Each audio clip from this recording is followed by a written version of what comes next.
It's important to understand that the universe doesn't really respond to what you think. The universe is responding to how you feel. So if you're just like thinking about the qualities that you want your partner to possess or own, embody, Sure. right? Without paying any attention to how that would make you feel, then the universe isn't really showing up for you. You want to like think about, how would it feel if I made $10,000? How would it feel if I met this person who had all these things? And then live in that emotional quality. That's the magic.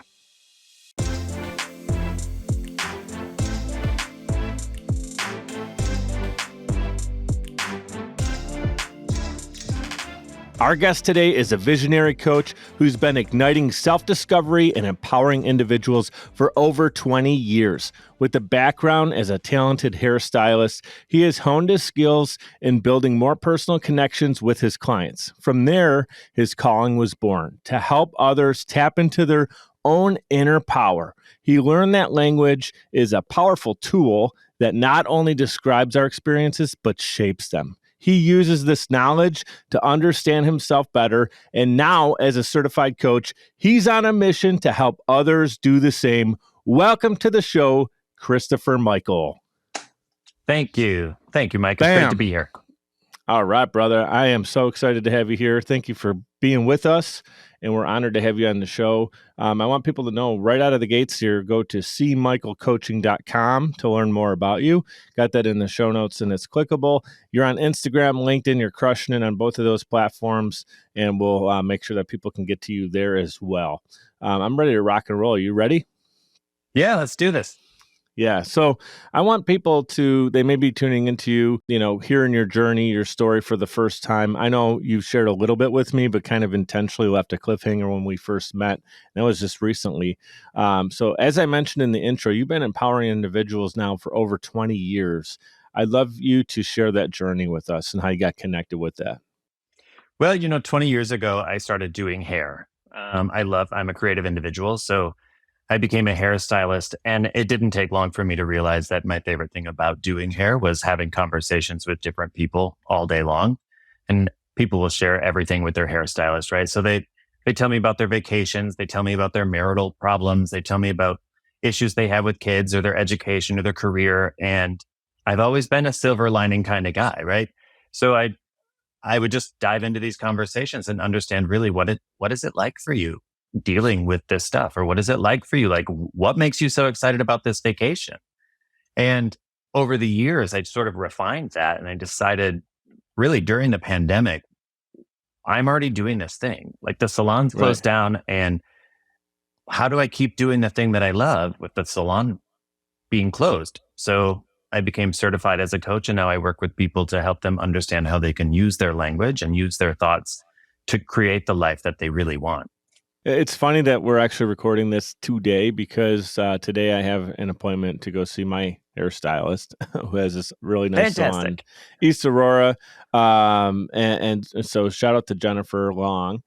She's amazing. But one of the things I wanted to share about that is she does a fantastic job, and she's a great human being, and she's just fun to be around. But one of the things I love going to see her for is like, she's just great. Like, we pick up conversations from a month ago, like they just happened 5 minutes ago. She remembers, like, she'll ask me about my daughter and stuff. And we hit on a different level. We talk business. Obviously she's an entrepreneur too and has her own business. She's looking to launch another one potentially in Florida. So we talk about that. And it's just a great conversation. It's not just like I go there and she cuts my hair and I get out of there like as quick as possible. There's more that she brings to the table. And I know you do that with your clients, and that's how this was really born. So during the pandemic, did you feel like there was kind of a disconnect? Like you were missing your clients, obviously, to be able to have all those conversations and really get to know them better. And they probably felt like almost like going to see someone for counseling. They weren't seeing you anymore. You're someone they were pouring into, whether they realized it or not. So now people can actually just go to you for that professional advice, opposed to just kind of that smaller talk from the chair, right? That's right.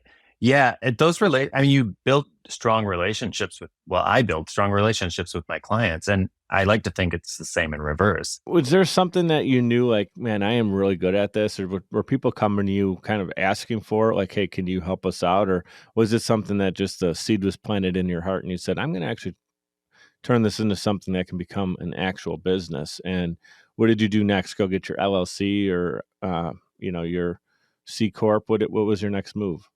Yeah. So during the pandemic, I mean, I realized that the thing that I was missing was those conversations and connections with people. So I just sent out a mailer to all my clients, letting them know, like, just because you're not sitting in my chair, it doesn't mean we can't still continue to have these conversations. I still want to know, what is this like for you, being like quarantined in your home? Like, what's it like being with your family in one confined space, right? What do you think about how the government is handling it? What do you like? I want to know all the things. Like, these are the juicy conversations that I wanted to have. So when we locked down, I went on a journey myself. I've always been kind of independent, an independent motivator, starter, a free thinker, a broad thinker. So working for somebody else never really sat well with me, because now I'm working under an umbrella that is not mine. And I didn't really have the sovereignty that I have now as an entrepreneur. So I became certified and I started my business and I launched it on Instagram. And I primarily focus on working with LGBTQIA individuals, in helping them find their own sovereignty, in like stripping themselves of labels and the rules that we were conditioned by, that we carry as beliefs now. Right. And I love having those conversations with people. And it Yeah. helps to have my own business because I could do what I want. Right. You're in control of that. That's awesome, brother. I really appreciate you sharing that and opening up your heart to explain how you got to where you're at today. And then, one of the things, and I saw this looking at your content on social media as well, and something that came up recently with Carla. I had Carla Reeves. I'm not sure if you Oh, know I her, love but that yeah. episode. Yeah. Okay, check that out. Yeah, she was fantastic, and we talked a lot about limiting beliefs. And right now, that's actually what's coming to mind right now is when people are meeting with you, they're trying to break down these barriers that were either built up from their childhood or something that's going on in society or something that's causing them to feel a disconnect. Not to overuse that word today, but and so there's these limiting beliefs. So how do you help somebody identify them and then actually break the barriers down so they can work past those limiting beliefs? Sure. So I think our limiting beliefs come from some experience we had in our Hmm. past, right? And so to relate it to the hair industry, a limiting belief is sort of like somebody coming and sitting in my chair and saying, I could never wear bangs, right? There's not just one kind of bangs that people can wear. So I'm more interested in understanding, what is it about bangs? What experience have you had with bangs in the past that have you think that bangs would never be good for you? Right. Hmm. I tried to stay away from the black and white thinking, right? It's always bad or it's always good. It can only be this way. It can never be this way. Those are indications that there's a limiting belief. And so what I want to do, what I do with my clients is explore that. Where did that come from? And how do you feel when you think that? That's the most important thing.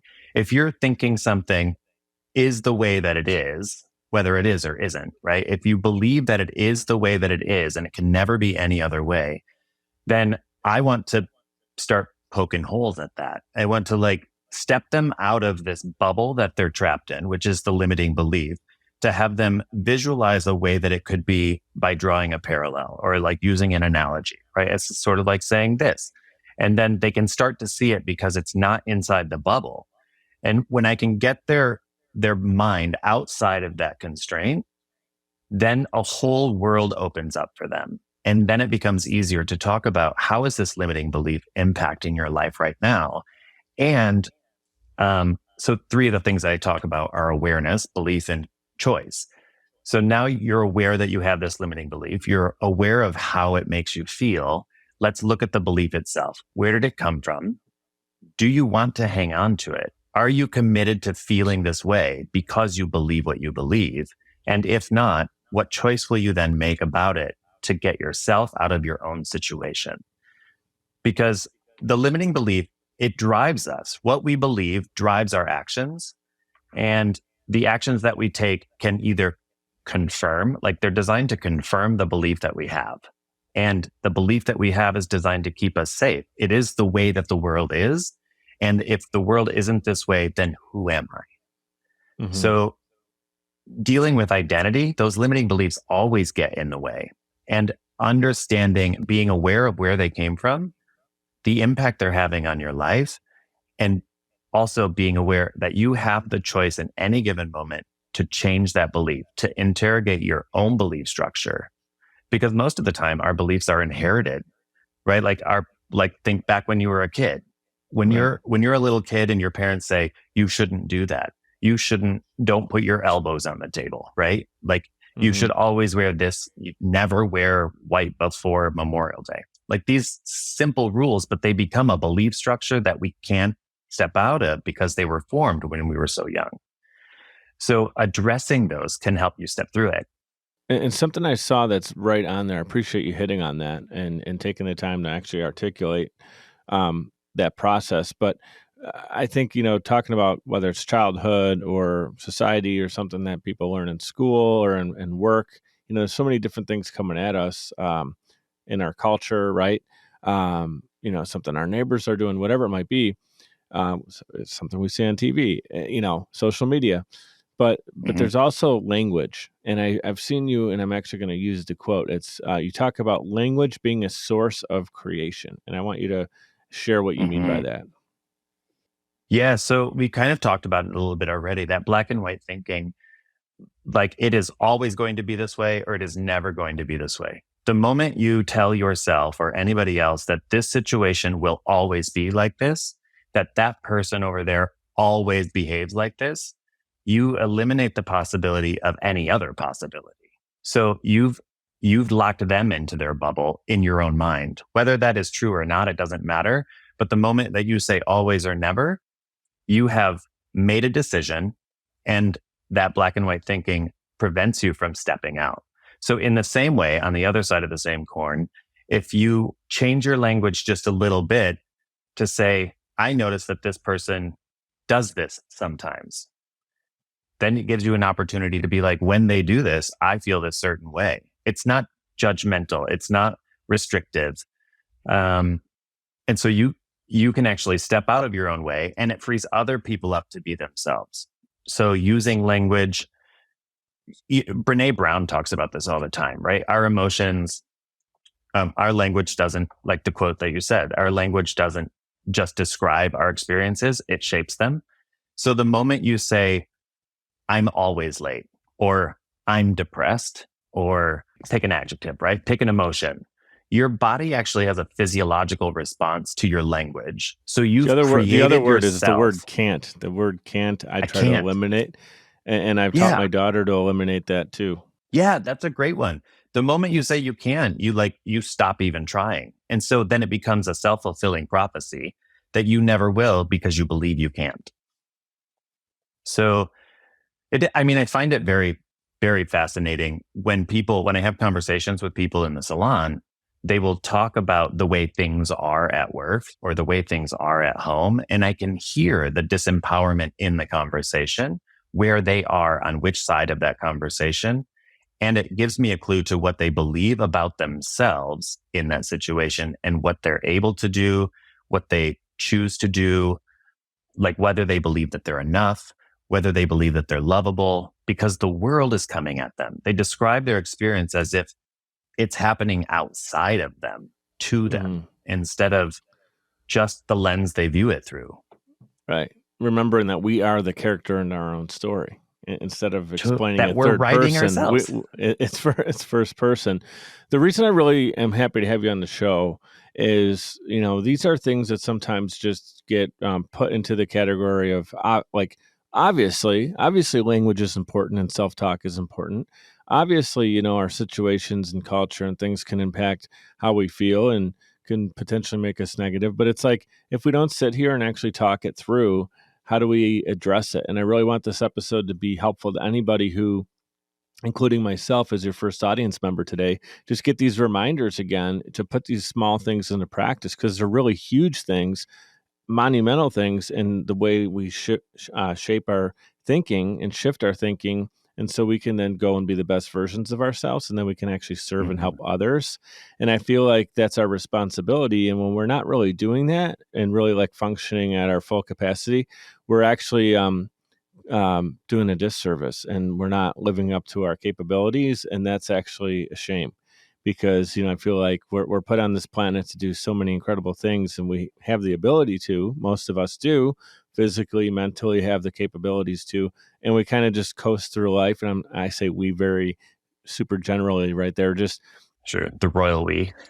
yeah. There's a lot of people tuning in, and I'll just say myself too, where you get stuck in kind of the rut of your schedule of everything that's coming at you. And episodes like this are designed to just let us pause, let us get internal for a second, think about these little things, these little course corrections, because otherwise our car is just like on the thruway or the highway, wherever you live, you call it a different thing, and you just freaking cruise. And then all of a sudden you're like 6 hours down. You're like, how did I even get down here? And it's Yeah. not Where so the easy. hell am I? You can't just turn around. It's very similar to life. You can't just edit undo.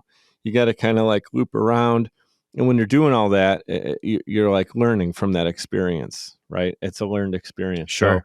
I really appreciate you hitting on that, and hitting on how important language is a part of that too. So talk about this. How can we harness the power of our words so we can manifest our goals? So now talk about language being important, the power of our words, and using it now as a tool to actually manifest our goals and what we're looking to achieve. Oh, that's a really great question. So when we start to use language in a generative way, like instead of a comparative way, we're actually creating a world that we can step into. So a simple example is, I want to make more money, right? People say this all the time. I want to make more money. Yeah. Well, that's fantastic. How much money do you want to make? Well, I don't know. Right? Just more than I'm making now. Can you hear that now we're in a conversation of scarcity? It's not even about the money. The Right. conversation is about you not having knowing enough. what to do, or having a belief in yourself to do the things that you already think you should be doing as a rule. And so we want to create language in a generative way that is very clear, so that our brains, which are essentially just a search engine, can find that answer for us, right? So I want to make more money is very different than I want to make $10,000 this month.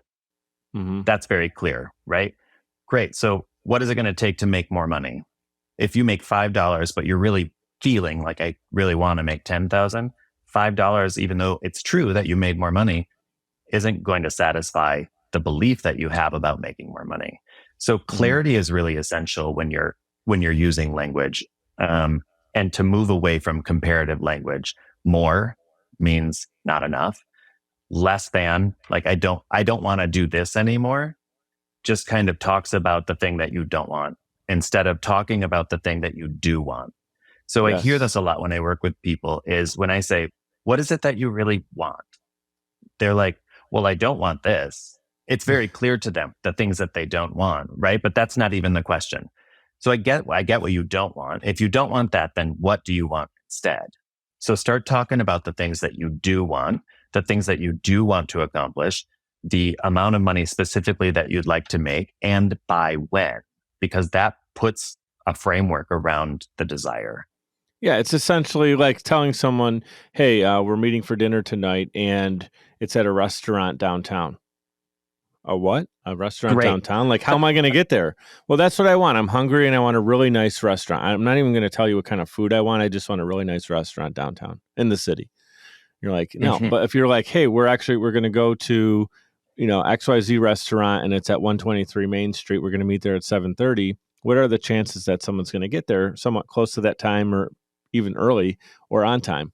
Right? The chances are very high, Mhm. opposed to just meet me at a nice restaurant downtown around dinner time in the city. I mean, they could be at a number of, dozens and dozens of different restaurants. So it's the same Right. Yeah. idea. It's the same idea. What you're talking about is you have to get laser focused. And then, are you familiar with your reticulator activating system? This is something Oh yeah. I talk about it all the time. I for love that real. thing. Yeah, all the time. Well, it's the same thing, like manifesting. Like if you get, just explain a little bit, and then I'll let you take off with this idea. When somebody gets like maybe they got a S model, like a Tesla, right? And they're talking to their friends about it. They've been excited about it. They got it in red, and that's like on the top of their mind. Well, now they're out on the road and they keep seeing Teslas all over the place because their RAS, reticular activating system, is solving for that. It's like recognizing it. It's bringing it to the top of your thought process, right? So, Hmm. and I know I'm kind of bastardizing that explanation, but that's a simple one, No, it's and it's great. kind of what we do, right? We when we think about the things we want, and it's top of mind often, and we keep those positive thoughts generating, then the likelihood that we're going to be living in that space, our RAS is going to serve us. Take it from there. Totally. Yeah. I mean, that's a great analogy, right? I drive a Subaru Crosstrek and they call it cool gray khaki, but it actually just looks light blue. So that's a whole thing we don't need to talk about. But when I drive around Asheville, I see it everywhere. I've been to Target many times and there are like 4 literally parked side by side. And I've gotten into the wrong car or tried to get into the wrong car. So it happens all the time. The reticular activating system it's a really important thing to understand, right? Because what it's doing is serving you to find the answer to the question that you're asking.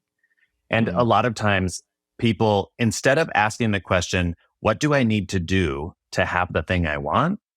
The question that they're asking is, why am I never getting to the place I want to be? Or why does this never work out? And so the question that you put into, it's basically like Google, right? You're like saying, hey, Google, why don't I have the thing that I want? And so what shows up? A whole bunch of reasons why you don't have the thing that you want. So you're validating your disbelief. So what if you change the question? Just simply change the question to, who would I need to become in order to have the thing that I want in my life? Now, put that into Google. People that have this kind of thing that you're looking for exhibit characteristics like this. Boom, boom, boom. So now you're getting a very different answer. And all you did was change the question, right? You're just flipping from disempowerment to empowerment. And I mean, it's a great analogy with the car, right? Like, have you ever shopped for a new car and you're like, I think I kind of want like the Tesla S model, whatever, right? And then your brain is trained on it and now you see it everywhere and you're like, do I want that? Seems like everybody has that. But it's not that everybody has that. It's now your brain is now scanning your environment for the information you're asking it for. So what if understanding this gives you the power to use your brain to its full potential, right? Like train your brain to scan the environment for the thing that you want instead of training your brain to scan the environment for the thing that you don't want. Right. So that's how language can create it. That's what I mean by language as being a powerful source of creation.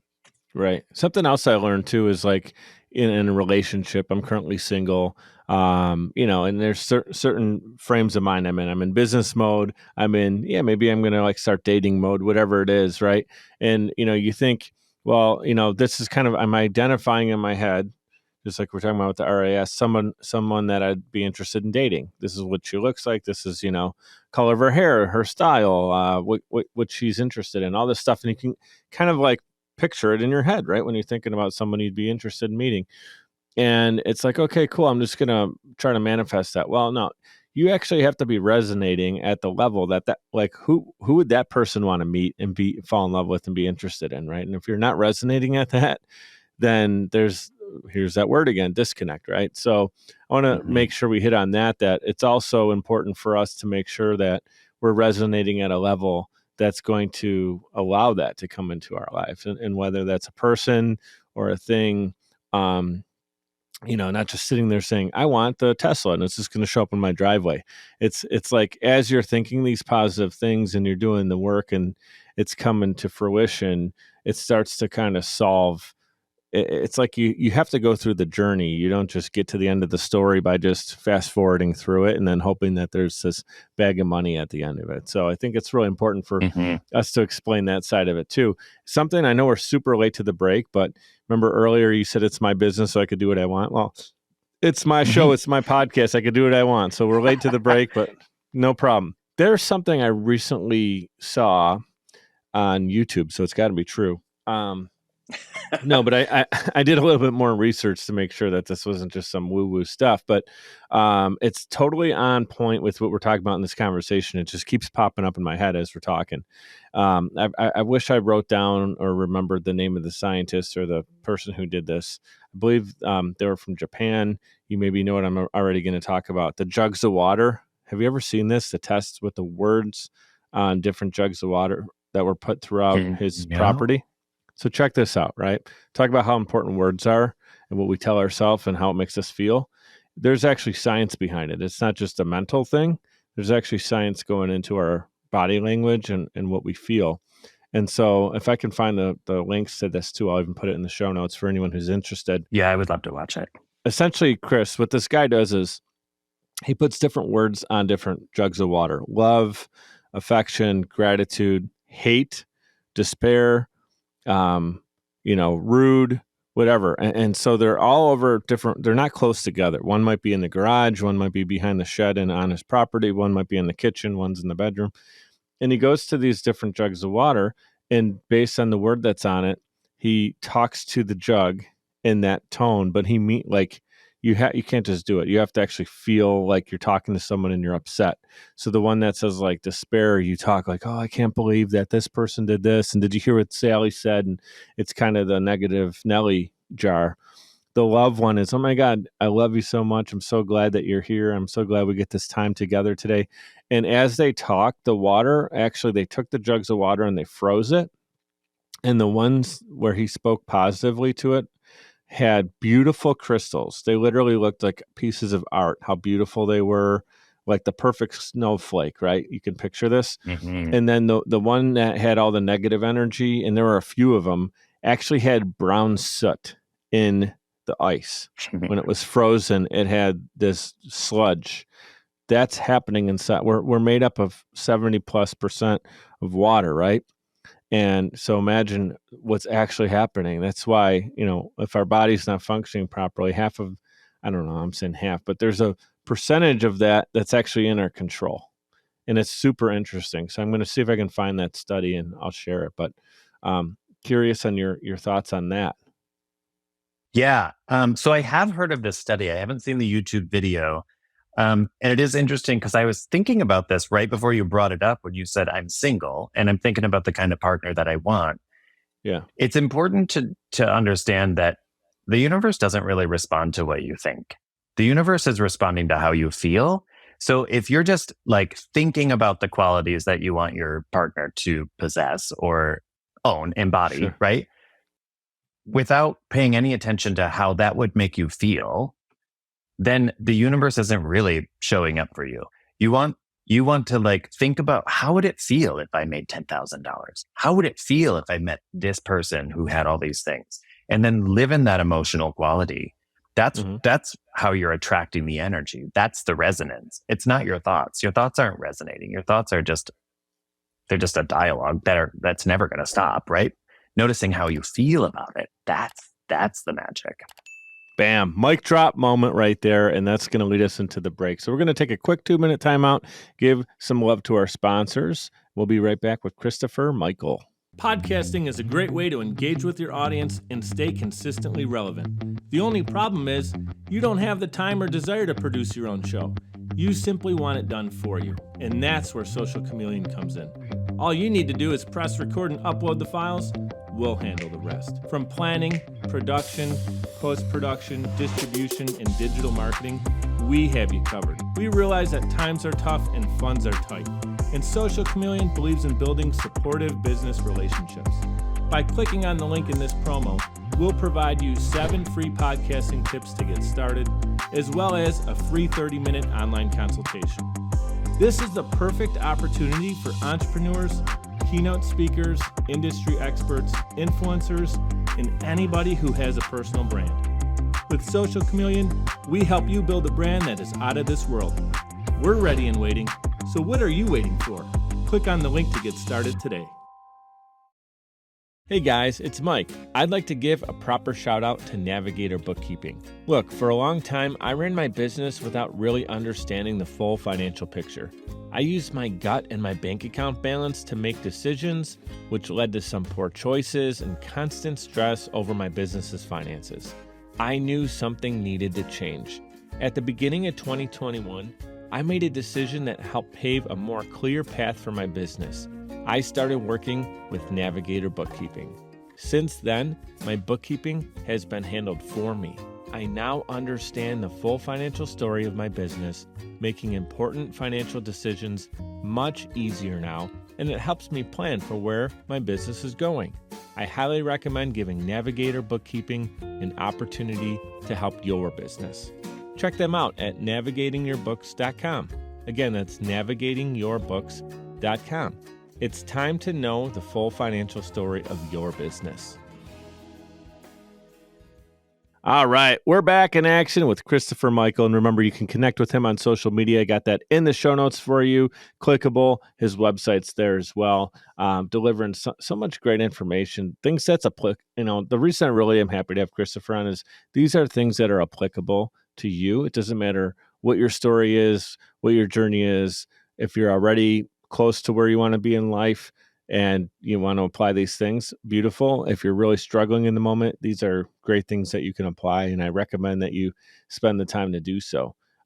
This is not just, like we said, words on a page or words in their head or, self-talk that is going to make you feel better. When you do the actions, the results follow it. And you have to get laser focused on what you want. Otherwise, your body, the universe, doesn't know what it's looking for. So really good stuff at the top of the show. What I want to do is actually talk about some of the essentials needed to create a deep, rich, fulfilling life. So we talked about some of these things that can help us get there, but I'm wondering some of the essentials that you're like, if somebody really spent a lot of time doing these things or looking into them or spending time getting coaching on it, what are those elements that you think can really help somebody get there? Well, I think first and foremost, if we're going to get anywhere, we need to know who the hell we are, right? So otherwise you're going to show up, you're going to get to that destination and you're still not going to be you. And then that person won't really know what to do with it, or you will, but it still won't feel like it's what you want to do because you're showing up as somebody else. So the three things that I talk about, the key elements of personal development are really the ABCs: awareness, belief, and choice. We have to be aware of the beliefs that we carry. We have to be aware of the labels that we carry, the rules that we operate within, being aware of what we think about certain situations. And then when we're aware of who we were, we can start to understand who we became. And now looking at who we are, being aware of that, given how we were raised or conditioned or past experiences or whatever, now we have more clarity about what it's going to take to get from who we are to who we want to become. So that's awareness. So it's like a past, present, future thing. We have to understand the past, but not let it drive the car. Our belief system, talking about beliefs, what beliefs do you carry currently that don't serve you? Are they even yours? Or did you just inherit them from your upbringing? Or did you say something when you were a kid? Or did somebody say something to you? Really just examining your belief structure. What do I believe about this? How does that make me feel? Do I want to continue to believe this or not? What else could I believe that would allow me to feel more joy in this situation? Awareness, belief, and then choice. We always, always, always have a choice. It may feel like we don't have a choice in this situation, right? Oh, I can't do that. That kind of language stuff, right? But telling yourself that you can't do it is choosing that you can't do it. It's still a choice. It doesn't feel like a choice because it's not like, oh, I'm going to choose to not do that. But if you said, I'm choosing not to do that versus I can't do that, the language is very different. The resonance is very different. So being aware, knowing what you believe, and making choices that are in alignment with who you are, who you want to become, and what you believe, that's going to be, I think, a straight line path to getting to where you want to go. So good, man. That's a great roadmap for people to go back. I would say go back and listen to that one more time because, as much as it's as easy as those ABCs, there's more to it. There's more depth to it, and I really Mhm. appreciate you articulating that. And so I'm wondering, did you have a role model or an influence in your life that helped guide you into the person that you are today? Is it someone maybe you tapped into on a podcast, or is it an actual person in your life? When I said that, your body language kind of changed. I'm interested in your response. Yeah, I've had so many. I mean, I can list them, but I think so. When I was a kid, I didn't really have like I didn't have a terrible childhood. I didn't have an amazing childhood, but being the youngest in a family of four with a father who is an alcoholic and a mother who it, she just needed attention all the time. I Hmm. won't use the N word because I don't know that to be true, but my experience as a young child of this family was that I needed to keep the peace in the family. So I ended up hanging out with all like the weirdos, like the fringe people at school because they were so different and so fun, and it's where I thought that I belonged. And I do belong. I belong everywhere I am. But as I got older, it was probably my first serious relationship that helped me to grow up, right? There was a lot of things that I dealt with in that relationship, which is why it's an ex relationship. And I'm not saying that things that he did to me, but there are things that I needed to navigate on my own to understand who I was. Hmm. And all of my choices sort of aligned with that. But when I really started to dive into personal development, I had some really great mentors. David Cunningham was one of my favorite. He was a course leader, also a gay man, very accomplished, very smart, like unreactive to anything because he just knew that your shit is not my shit, right? We're just talking about shit in general. But he simply said to me, like, after I'd complained about something for so long, it was the same complaint. Like, we hear it from people who just keep talking about the same thing, but what are you going to do about it? He finally said, get a new concern. Just get a new concern. And at the time, of course, I was like, F that. What do you mean get a new concern? This concern is valid. And he wasn't saying that it wasn't valid, but that I was focused on it. You'll be stuck there, hanging out in that one spot, right? Right. What else could I choose to think about or focus on that would make a difference? So that was a key moment for me, is that it all came down to personal ownership, personal responsibility. And it happened again later. And this is when it started to sink in. I had another coach, Tatiana Macchioni. She's brilliant. She was so short. She was a powerhouse. Every room she walked into, she like owned 3 companies and ran 5 nonprofits and was a single mother and like traveled the world. And I'm like, how do you do all this? She's like, you just do it. No big deal. But I was complaining about something that was going on in a relationship that I had. And it was a similar situation where I was just still talking about the same thing and I hadn't done anything different. And instead of responding to what I was complaining about, she turned it around on me and she said, how much longer are you going to let people treat you like this? And I was like, and in that, like, completely broke down, right? Like, I Mm. realized that it wasn't what they were doing, it was what I was choosing to allow that was the problem. And so it made me turn inward. And so that was the moment, like personal responsibility, personal ownership. When we talk about that, people are like, I'm not responsible for that. I'm like, you're right. You may not be responsible for the thing that happened, but you Mhm. are responsible for how you choose to respond to it. And until we can own our response to a certain situation, we will always be at the effect of the world as it happens to us rather than in charge of the life that we have. And so, Wow. yeah, there have been a bunch of brilliant people in my life, and I'm very thankful for it. Well, I could see that, man. You're the fruit of it, right? So, but you put in the work. You took what they said and you internalized it, and you put these things that we said into practice and action, and here you are today. And the thing that I know about you is arrival is something that people picture like that our life is like a game board, and in some ways I Hmm. guess it kind of is, as we age and stuff like that, we go into different stages of our life, but it's like we're not arrived because we can change, we keep learning, we keep growing. I mean, who I am today compared to who I was recording episode 1 of my podcast is a totally different human being, like completely different mindset.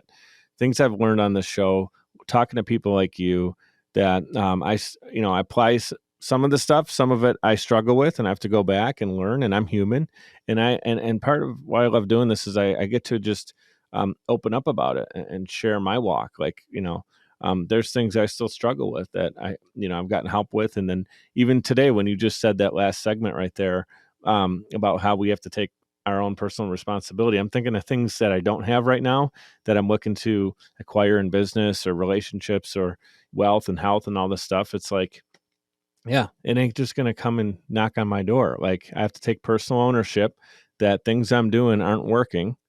Even if I'm working hard, doesn't mean that I'm always doing the right thing, you know? So there's so much good stuff in this conversation, and I really appreciate having you here to share it with us. And I know our audience is grateful to have you here, brother. Last one I got for you, and I'm actually going to give you 2 more questions. The first one is there anything that you want to talk about that we didn't hit on yet that you'd like to bring to our audience? And then I'll ask you the final question. Yeah, I think so. It's a huge conversation right now, right? The labels. Labels is really, that's how I'll frame it. It's labels. And who we are is determined by the labels that we wear, is kind of the idea that I hear talked about a lot in social media or out in the world, right? LGBTQIA. I belong to this community. I've been part of this community my entire life. And even I grapple with these labels because they're changing, right? I think if the idea is to understand who we are, where we belong, and what we're meant to do with this one life that we have, then we can't be focused on these labels so much, I believe. Some people will probably disagree with me, but I think the moment that we choose our identity based on the label that we're wearing, right? Gay, what does it mean to be gay? What do other people think about gay? What are gay people allowed to do? What shouldn't they do? What do they always do that people don't like? Like it boxes us into a specific identity. And so I would really encourage people to look at the labels in their life. Like you said earlier, I'm single. So what does it mean for you to be single? Is there an energetic quality about being single, right? Do you not want to be single? All of those rules that we have around our identity, when we start chipping away at that and we get to the core of what really matters to us, we'll find that that label doesn't matter as much as we thought that it mattered. And so take away the label, choose to wear it. If you choose to wear it, that's great. Like you could say, I proudly identify as this. That's fantastic because it's your choice. But if somebody labels you as something, just because they said it doesn't mean that it's you. So I love to work with people to strip away the labels so that they have a clean slate to put them back on themselves. Right. I love that. That's a big part of the work that I do with people. And it's actually, when we record this is Pride Month, is June. This may come out in June. I know that there's a bunch of episodes recorded, but I think we're going to get this out in June. So the timing is perfect on this. And I definitely agree with you. And something I just wanted to get out there too is, I think it's important for people to realize, like, just the respect. And we're in America. It's we're supposed to be this free country, free thinking, freedom of choice, all that good stuff.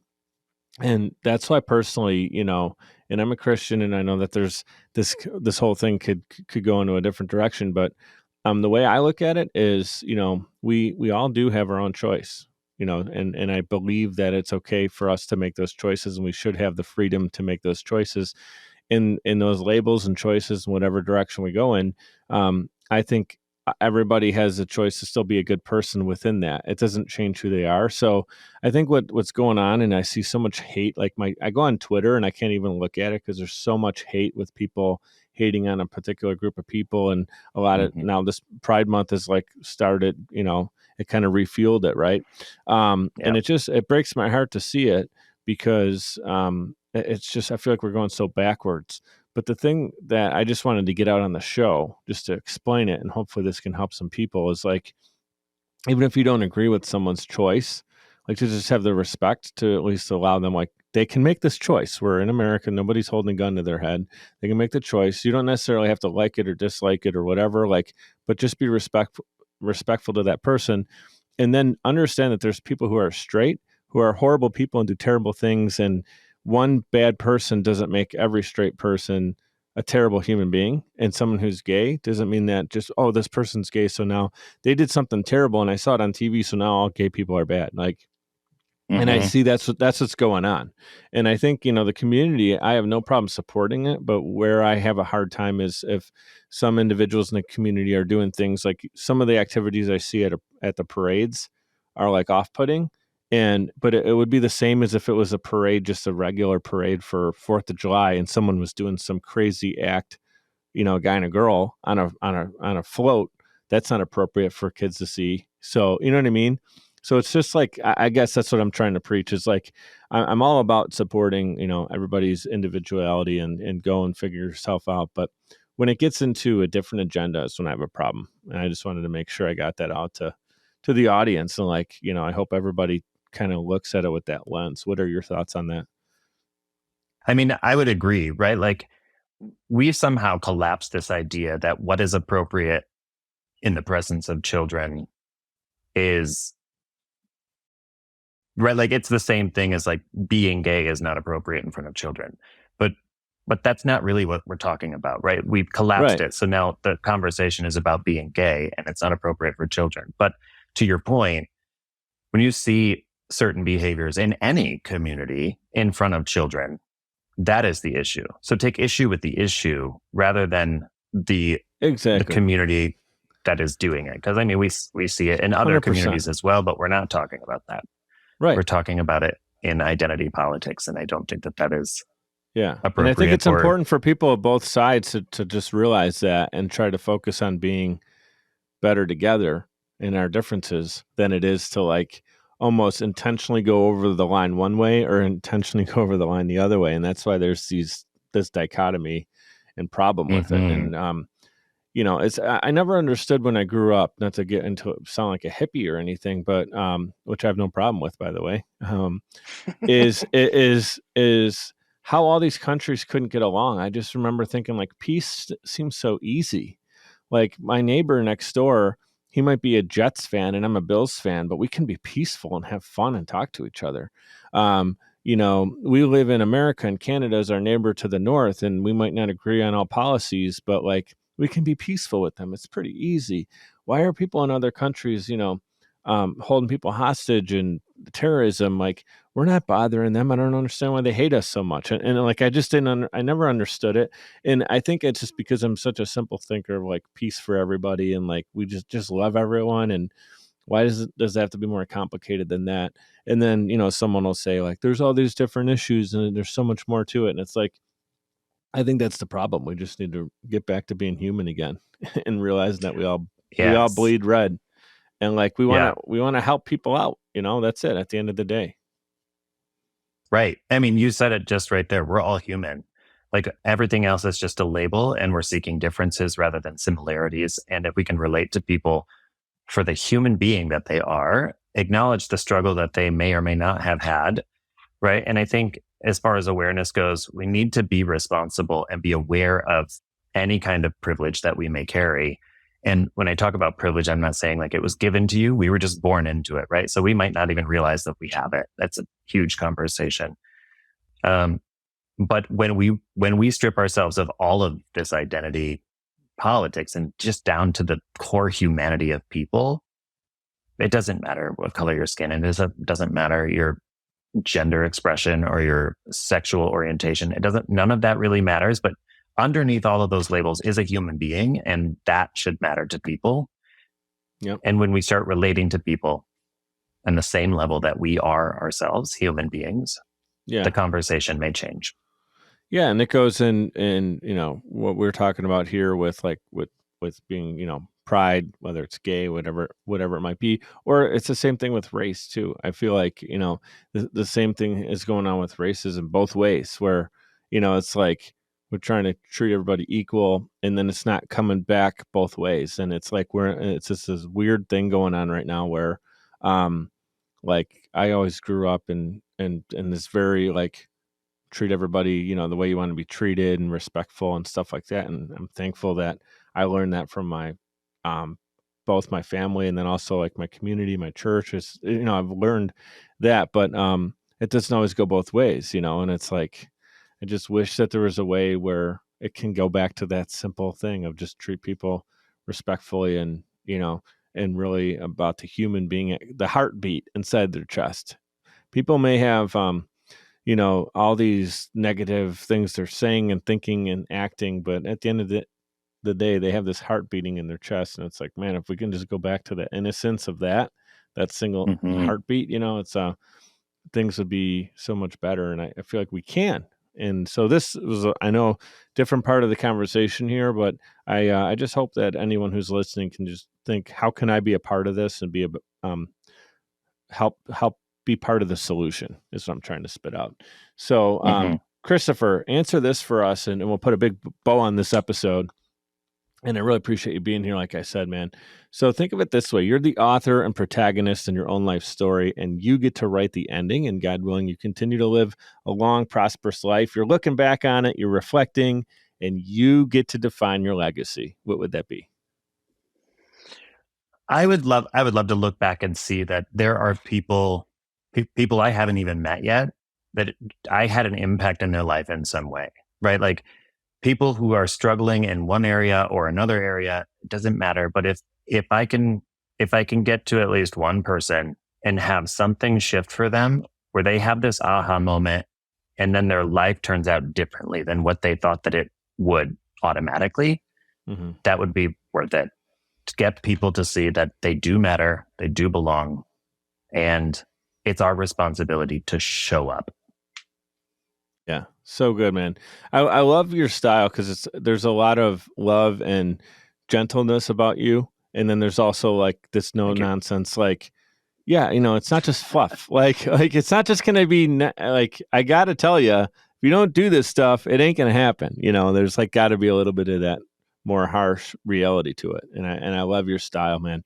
I know that this is you've been doing this for over 20 years, but as far as what you're doing in building your social media following and stuff, you're a little bit early on in that journey, and I'm excited to see, like, when I tune into what you're doing and just see you continue to grow. And I've already seen that over just a couple months of working with you and getting you on the show. So cheers to your success. I end every show with these last two things. You're welcome. It is be great and be grateful. And I'm grateful for you, brother, to have you as a friend. Thank you so much for bringing your energy to the mic'd up audience today. My pleasure. Thank you so much. It was an honor to be here. Thank you for hanging with us all the way until the end. If you haven't done it already, you can click right over here to subscribe to my channel. Make sure you turn on your notifications so you're notified of all of the updates. If you guys like shorter clips, I have mic drop moments right here. That's when my guest gives an amazing insight, and we capture that right here. Mic drop moments, and down here are the full-length episodes. All my previous episodes are right there.